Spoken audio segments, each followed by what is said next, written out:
I've been thinking this week about connections and patterns of connectedness and how so much is there that we don't necessarily see or acknowledge on a daily basis. And I ran across this poem by Christine Stewart-Nuñez called Credo that I think expresses and explores those ideas in some really lovely ways. So I'm going to read it for the midweek poetry break. It's called Credo, and it has as an epigraph the definition of the word fractal. Fractal, a cascade of never-ending, self-similar, repeated elements that change in scale but retain similar shape. A cascade of infinite is why I believe in loops and spirals, subtle shifts, cycles. My son, preschooler, stunned by the science museum, sticks his hand into a glacier, the chunk, a broken testimony, the history of a world dissolving.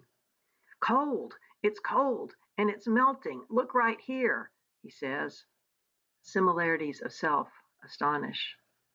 I see them in architecture, geometry, a welcome language, shapes a new alphabet for prayer and song. I study Peter Eisenman's House 11A, lapping up patterns, interlocking L's, squares, and replicated rectangles, the syntax of ideas. For Frank Gehry's Guggenheim in Bilbao, syntax looks like titanium scales rhyming across curves, glass and limestone patterns, similarities of visual texture, are creations of weight, depth, order breaks tension where the lines turn. A cascade of repeating elements grounds my belief in humanity as mystery. Signs appear, a sound, song, and syllable mean things. Armadillo, armadillo, sings my son, the youngest, using his Louis Armstrong voice.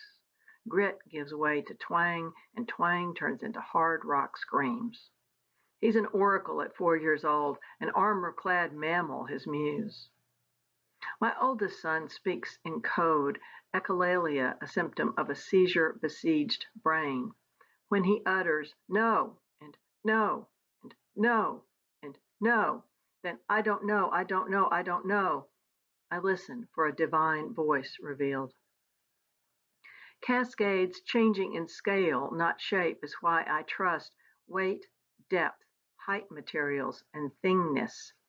Saturn's rings, the Pacific coastline, bolts of lightning, a Romanesco cauliflower, angelica flower heads, veins of sycamore leaves, seashells, snowflakes, blood vessels, DNA.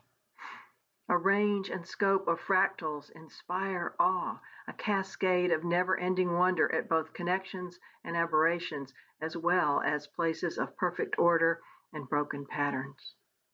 When I consider what we may be reduced-size copies of, I grapple with insight.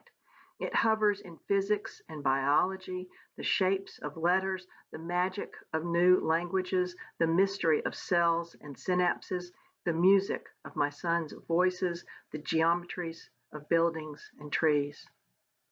Sometimes I glimpse an answer, something like seeing starlight years after the star dies, supernovas. 4 hours before my youngest son's birth, I dreamed my sister, dead 31 years, placed him in my arms. Take care of him, she said. He has her eyes, ice blue and illumined by God. That's Credo by Christine Stewart-Nuñez for the Midweek Poetry Break.